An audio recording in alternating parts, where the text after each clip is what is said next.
रामायण कथा हिंदू शास्त्रों के अनुसार भगवान राम विष्णु के मानव अवतार थे।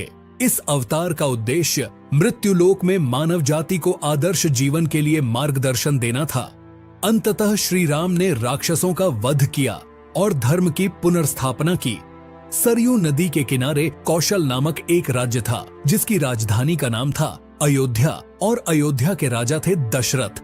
इक्ष्वाकु वंश के सबसे तेजस्वी राजा दशरथ जी की 3 पत्नियां थीं, जिनके नाम थे रानी कौशल्या, रानी कैकई और रानी सुमित्रा। लेकिन बहुत समय से उनकी कोई भी संतान नहीं थी, जिसके कारण उन्हें उत्तराधिकारी की कमी हमेशा सताती थी। इसके विषय में उन्होंने ऋषि वशिष्ठ से बात की और पुत्र कामाष्टि यज्ञ करवाया। यज्ञ के कारण उनके पत्नियों को 4 पुत्र रत्न प्राप्त हुए। उनकी पहली पत्नी माता कौशल्या से प्रभु श्री राम का जन्म हुआ, माता कैकई से भरत जी का जन्म हुआ और माता सुमित्रा से लक्ष्मण और शत्रुघ्न जी का जन्म हुआ। सभी राजकुमार शास्त्रों में और युद्ध कला में निपुण थे। भगवान श्री राम लगभग 16 वर्ष के हुए तब ऋषि विश्वामित्र राक्षसों के खिलाफ मदद की तलाश में राजा दशरथ से मिलने आए और यज्ञ में विघ्न डालने वाले राक्षसों का अंत करने में श्री राम और लक्ष्मण जी की मदद मांगी।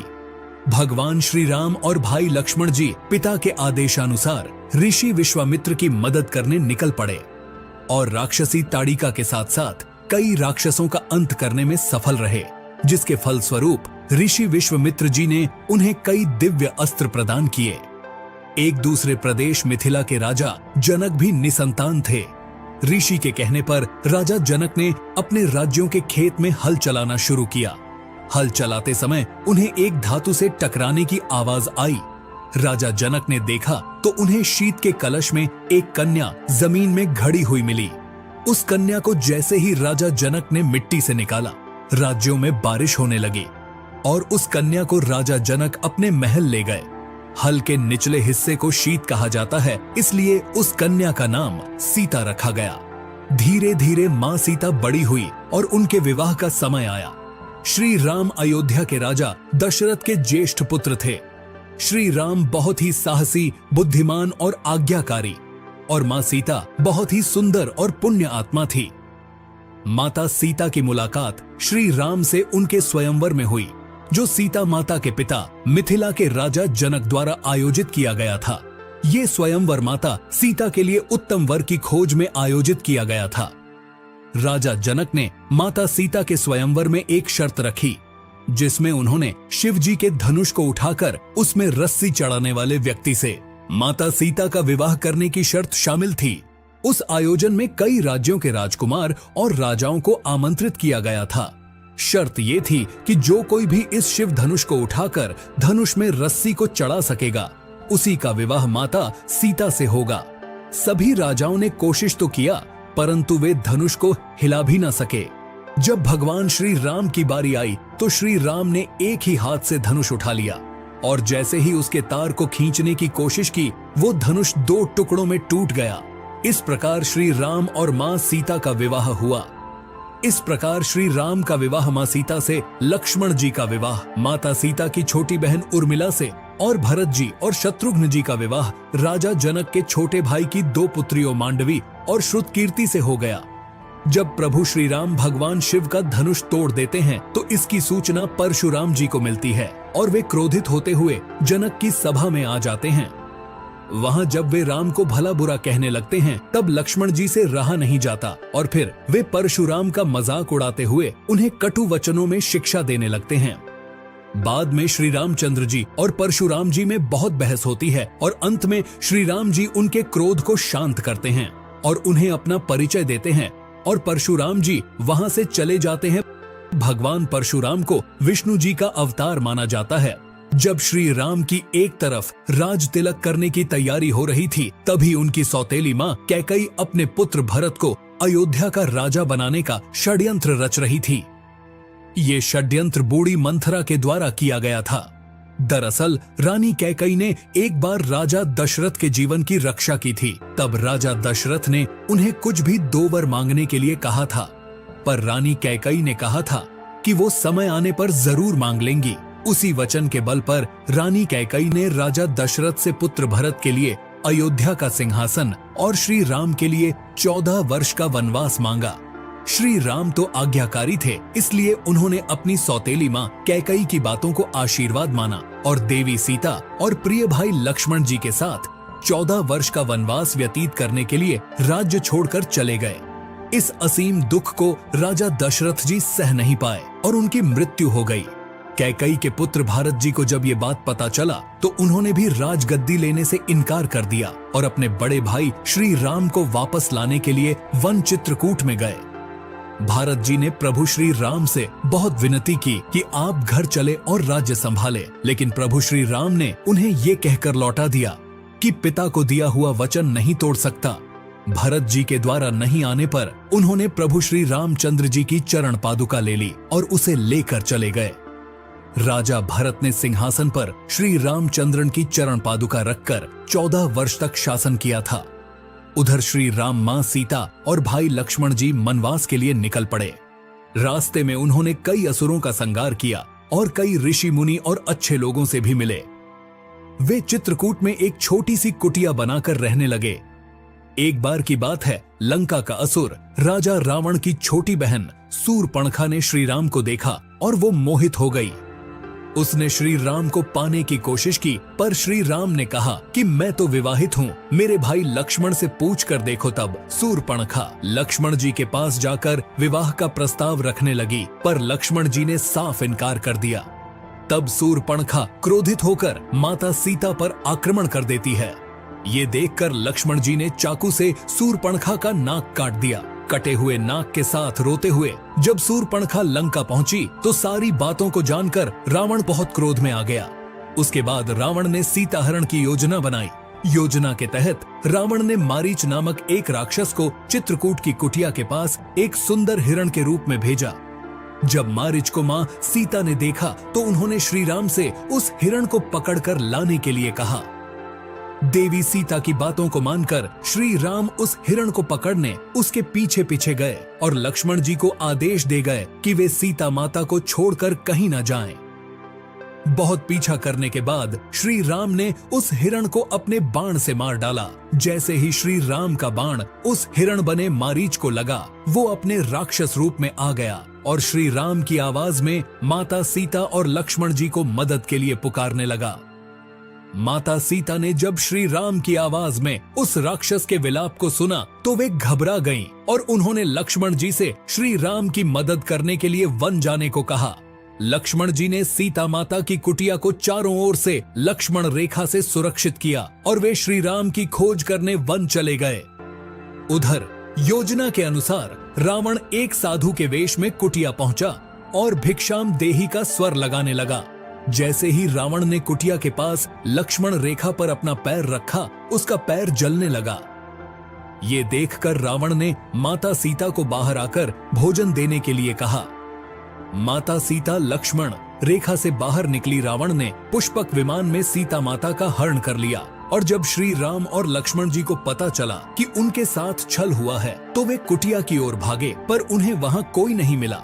जब रावण माता सीता को पुष्पक विमान में ले जा रहा था तब बूढ़े जटायु पक्षीराज ने रावण से सीता माता को छुड़ाने के लिए युद्ध किया, परंतु रावण ने जटायु का पंख काट डाला। जब श्री राम और लक्ष्मण जी सीता माता को ढूंढते हुए जा रहे थे तो रास्ते में जटायु का शरीर पड़ा था और वे राम राम का विलाप कर रहे थे। जब श्री राम और लक्ष्मण जी ने उनसे माता सीता के विषय में पूछा तब जटायु ने बताया कि रावण माता सीता को उठा ले गया है और ये बताते बताते उसकी मृत्यु हो गई। महावीर हनुमान जी किष्किंधा के राजा सुग्रीव की वानर सेना के मंत्री थे।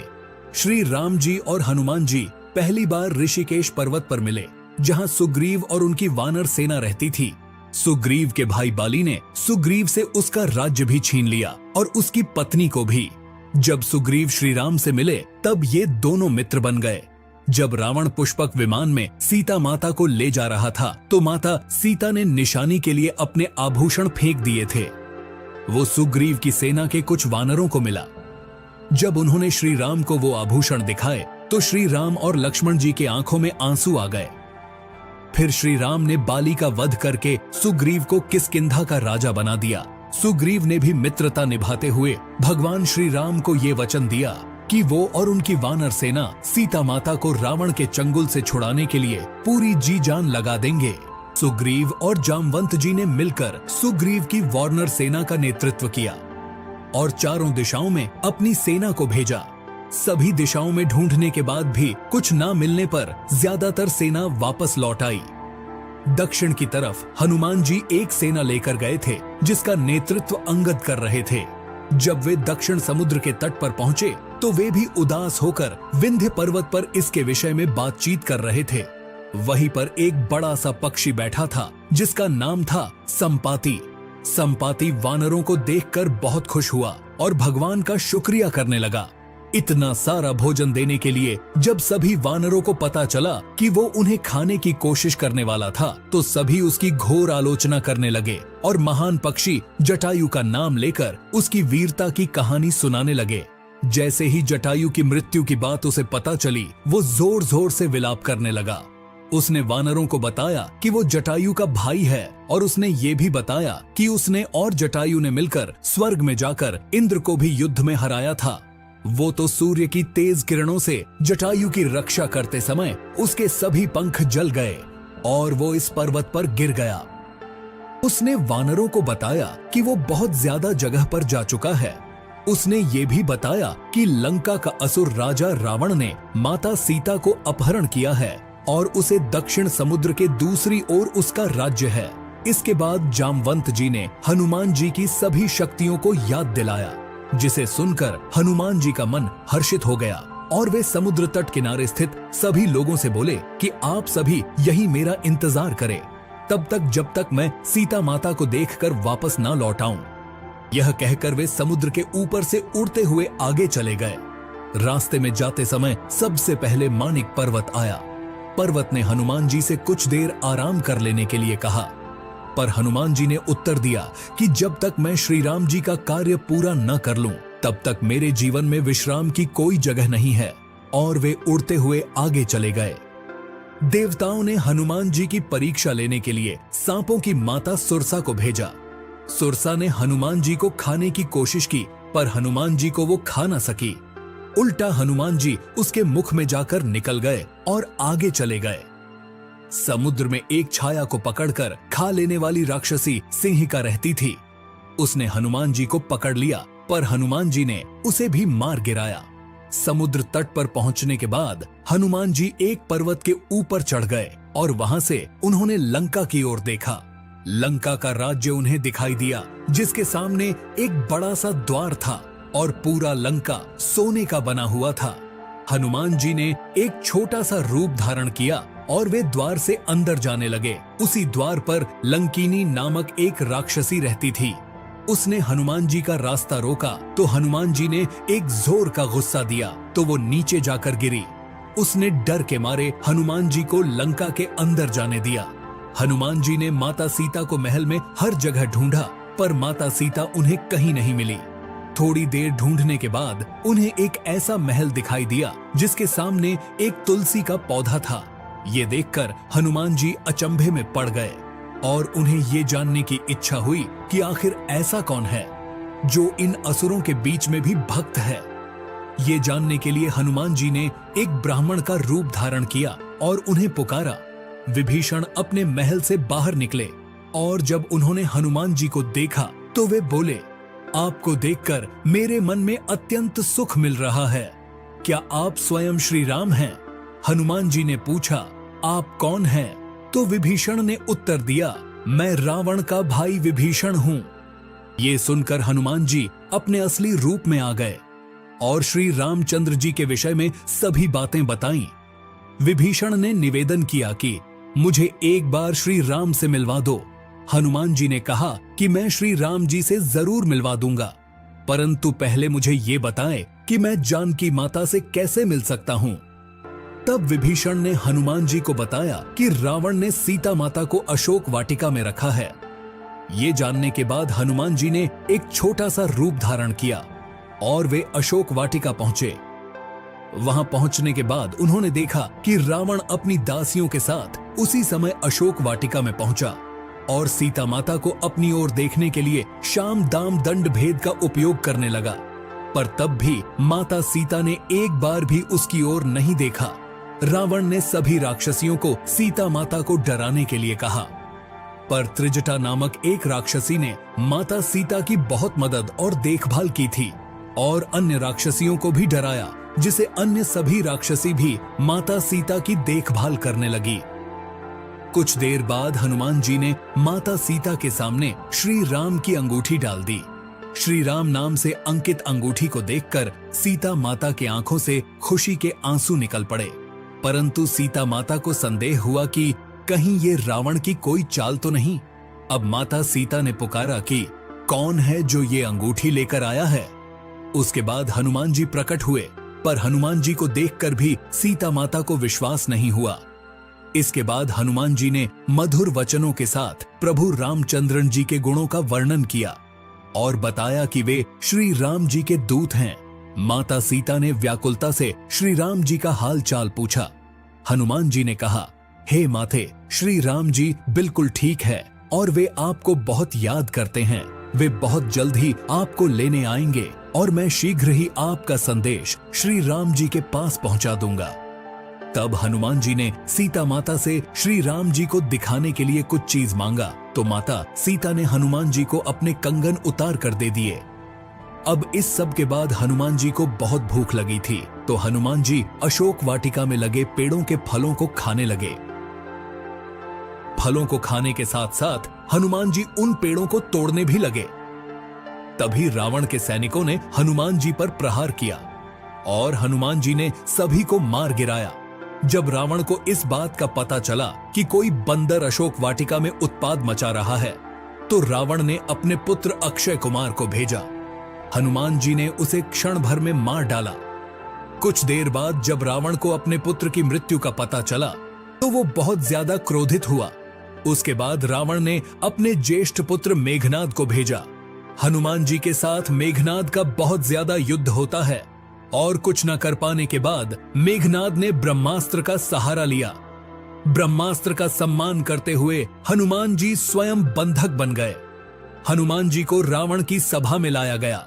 रावण हनुमान जी को देखकर हंसा और फिर क्रोधित होकर उनसे प्रश्न किया, तूने किस कारण अशोक वाटिका को तहस नहस कर दिया? तूने किस कारण मेरे सैनिकों और पुत्र का वध कर दिया? क्या तुझे अपने प्राण जाने का डर नहीं है?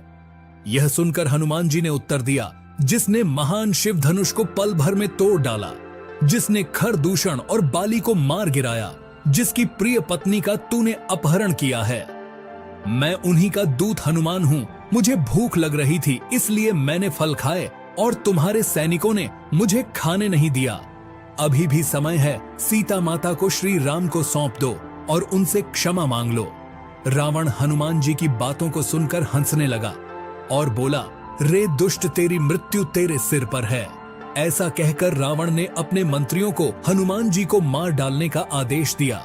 ये सुनकर सभी मंत्री हनुमान जी को मारने दौड़े। तभी विभीषण वहां आ पहुंचे और बोले, रुको, दूत को मारना सही नहीं होगा। ये नीति के विरुद्ध है, इसे कोई और दंड देना चाहिए। सभी ने कहा कि बंदर की पूंछ उसे सबसे प्यारी होता है, क्यों ना तेल में कपड़ा डुबाकर इसके पूंछ में बांधकर आग लगा दिया जाए। हनुमान जी की पूंछ में तेल वाला कपड़ा बांधकर आग लगा दिया गया। जैसे ही पूंछ में आग लगी, हनुमान जी बंधन मुक्त होकर एक छत से दूसरे छत में कूदते गए और पूरी सोने की लंका में आग लगाकर समुद्र की ओर चले गए और वहां अपनी पूंछ में लगी आग को बुझा लिए। वहां से सीधा हनुमान जी श्री राम के पास लौटे और वहां उन्होंने श्री राम को सीता माता के विषय में बताया और उनके कंगन भी दिखाए। सीता माता की निशानी को देखकर श्री राम भावुक हो गए। अब श्री राम और वानर सेना के चिंता का विषय था कि कैसे पूरी सेना समुद्र की दूसरी ओर जा सकेंगी। श्री राम जी ने समुद्र देव से निवेदन किया कि वे रास्ता दे ताकि उनकी सेना समुद्र पार कर सके, परंतु बार बार कहने पर भी समुद्र देव ने उनकी बात नहीं माने।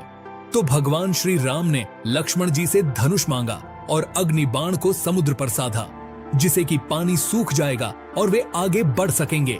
जैसे ही श्री राम ने ऐसा किया, समुद्रदेव डरते हुए प्रकट हुए और श्री राम से माफी मांगी और कहा, हे नाथ, ऐसा न करे। आपके इस बाण से मेरे में रहने वाले सभी जीव और जीवित प्राणियों का अंत हो जाएगा। श्री राम जी ने कहा, हे समुद्रदेव, हमें ये बताए कि मेरी ये विशाल सेना इस समुद्र को कैसे पार कर सकेंगे। समुद्रदेव ने कहा, हे रघुनंदन राम, आपकी सेना में 2 वानर हैं, नल और नील। उनके स्पर्श करके किसी भी बड़े से बड़े पत्थर को पानी में तैराया जा सकता है। ये कहकर समुद्रदेव चले गए। उनके सलाह के अनुसार नल और नील ने पत्थरों पर श्री राम का नाम लिखा और समुद्र में फेंक कर देखा तो वो पत्थर तैरने लगा। उसके बाद एक करके नल और नील ने पत्थरों को फेंकते रहे और समुद्र के अगले छोर तक पहुंच गए। श्री राम ने अपनी सेना के साथ समुद्र किनारे डेरा डाला। जब इस बात का पता रावण की पत्नी मंदोदरी को चला, वो घबरा गई। उसने रावण को बहुत समझाया, पर रावण नहीं समझा और सभा में चला गया। रावण के भाई विभीषण ने भी रावण को बहुत समझाया और सीता माता को सम्मान पूर्वक श्री राम को सौंप देने के लिए कहा, परंतु ये सुनकर रावण क्रोधित हो गया और अपने ही भाई को लात मारकर बाहर कर दिया। विभीषण ने अपना राज्य छोड़ दिया और वे श्री राम के पास गए। प्रभु श्री राम ने भी खुशी के साथ उन्हें स्वीकार किया और अपने डेरे में रहने के लिए जगह दी। आखिरी बार श्री राम ने शांति संदेश के रूप में बाली का पुत्र अंगद कुमार को भेजा था, पर वहां पर सभी उनका उपहास करने लगे। तब अंगद कुमार ने भरी सभा में रावण की पूरी सेना को चुनौती दिया कि अगर कोई भी उसका पैर उठा लेगा तो वो अपनी हार स्वीकार कर लेंगे और प्रभु श्री राम की सेना के साथ लंका से लौट जाएंगे। ऐसा कहकर अंगद कुमार ने अपना पैर जमा दिया। इसके बाद रावण के दरबार में एक एक करके सभी योद्धा आने लगे, लेकिन कोई भी अंगद कुमार का पैर उठा नहीं पाया। रावण के पुत्र मेघनाद ने भी कोशिश की और वो भी असफल रहा। अब रावण खुद अंगद कुमार का पैर उठाने आया और जैसे ही रावण अंगद कुमार का पैर पकड़ने नीचे झुका, उसका मुकुट नीचे गिर गया तो अंगद कुमार ने अपना पैर हटा लिया और कहा कि ये चुनौती सिर्फ उनके सेना के लिए थी। ऐसा कहकर अंगद कुमार वो मुकुट लेकर वहां से चले गए। इसके बाद श्री राम और रावण की सेना के बीच भीषण युद्ध हुआ। इस युद्ध में लक्ष्मण जी पर रावण के पुत्र मेघनाद ने शक्ति बाण से प्रहार किया था, जिसके कारण हनुमान जी संजीवनी बूटी लेने के लिए हिमालय पर्वत पर गए थे, परंतु वे उस पौधे को पहचान न सके, जिसके कारण वे पूरा हिमालय पर्वत उठा लाए थे। रावण के भाई कुंभकर्ण जैसे महारथी असुर को भी भगवान श्री राम ने अपने बाण से मार गिराया। इस युद्ध में रावण की विशाल सेना को श्री राम की सेना ने परास्त कर दिया और अंत में श्री राम ने रावण की नाभि में बाण मारकर उसे मृत्यु लोक पहुंचा दिया और सीता माता को छुड़ा लेते हैं। श्री राम विभीषण को लंका का राजा बना देते हैं, परंतु श्री राम माता सीता से मिलने से पूर्व उनकी अग्नि परीक्षा लेते हैं। उसके बाद श्री राम माता सीता और भाई लक्ष्मण जी के साथ अयोध्या अपने राज्य 14 वर्ष के वनवास से लौटते हैं। उसके बाद श्री राम को अयोध्या का राजा घोषित किया गया और उनका जीवन खुशियों से बीत रहा था। कुछ समय बाद माता सीता गर्भवती हो जाती है, परंतु जब श्री राम लोगों के मुख से अग्नि परीक्षा के विषय में सुनते हैं, सीता माता को अयोध्या छोड़कर चले जाने को कहते हैं। माता सीता को इस बात से बहुत दुख होता है। माता सीता को महर्षि वाल्मीकि जी अपने आश्रम में आश्रय देते हैं। वहीं माता सीता 2 पुत्रों को जन्म देती है, जिनका नाम लव और कुश रखा गया। लव और कुश ने महर्षि वाल्मीकि जी से पूरी रामायण का ज्ञान लिया। वे दोनों बालक, पराक्रमी और ज्ञानी थे। उधर श्री राम ने चक्रवर्ती सम्राट बनने और अपने पापों से मुक्त होने के लिए अश्वमेध यज्ञ किया। इस यज्ञ में एक घोड़े को सचेत रूप से छोड़ा जाता था। वो घोड़ा जितना ज्यादा क्षेत्र तक जाता था, उसे राज्य में सम्मिलित कर दिया जाता था। इस यज्ञ को पत्नी के बिना नहीं किया जा सकता था, इसलिए श्री राम ने माता सीता की स्वर्ण मूर्ति भी बनवाई थी। जब श्री राम का घोड़ा स्वच्छेद रूप से छोड़ा गया तो वो भी एक राज्य से दूसरे राज्य में गया। जब वो घोड़ा महर्षि वाल्मीकि जी के आश्रम के पास पहुंचा तो लवकुश ने उसे पकड़ लिया जब श्री राम को पता चला तो उन्होंने अपनी सेना को भेजा, परंतु लवकुश से युद्ध में सब हार गए। जब श्री राम वहां पहुंचे तो उन्होंने उन बालकों से पूछा कि वे किसके पुत्र हैं, तो लवकुश ने माता सीता का नाम लिया। जब श्री राम ने यह सुना तो उन्होंने बताया कि वे उनके पिता हैं। यह सुनकर लवकुश भी बहुत खुश हुए और श्री राम से गले मिल गए। उसके बाद वे मां सीता से आश्रम में जाकर मिले